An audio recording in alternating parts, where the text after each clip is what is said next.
Hello armies, গতকাল BTS মেম্বাররা একসাথে লাইভে এসে আমাদের একটি বড় সারপ্রাইজ দিয়েছেন। দীর্ঘ 4 বছর পর তাদের নতুন পূর্ণাঙ্গ অ্যালবাম এবং ওয়ার্ল্ড ট্যুর নিয়ে তারা নতুন কিছু বললেন। চলুন সবকিছু বাংলায় বিস্তারিত জেনে নিই।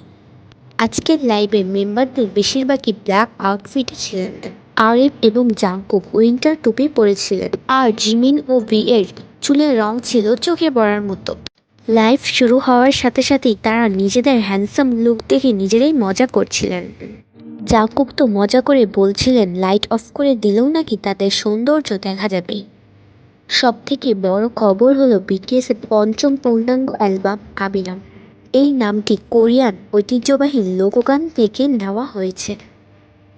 আরএম জানিয়েছে এই অ্যালবামে তাদের ছোটবেলা থেকে আজ পর্যন্ত সকল স্ট্রাগল, দুঃখ, কষ্টের সকল কাহিনী থাকবে। এতে মোট 14টি গান থাকবে। এটি 2026 20শে মার্চ বাংলাদেশে সকাল 10টায় রিলিজ হবে। লাইভের মাঝখানে জিনকে নিয়ে বাকি মেম্বাররা অনেক বেশি হাসি ঠাট্টা করে। জিনের অদ্ভুতভাবে হ্যালো বলা নিয়ে জিমিন ও জায়হোক বেশ মজা করেন। এদিকে পিছনে বসে ভি তার জ্যাকেট খুলে মাথায় দিয়ে অদ্ভুত স্টাইল করতে দেখা যায়। আর্মিদের জন্য আরেকটি খুশির খবর হলো তাদের ওয়ার্ল্ড ট্যুর। 2026 সালের মার্চ থেকে 2027 সাল মার্চ পর্যন্ত তারা কনসার্ট করবে। জাপান, ইউএস, ইংল্যান্ড, ফ্রান্স, এমনকি থাইল্যান্ড, মালয়েশিয়াও তো তাদের কনসার্ট করার পরিকল্পনা রয়েছে।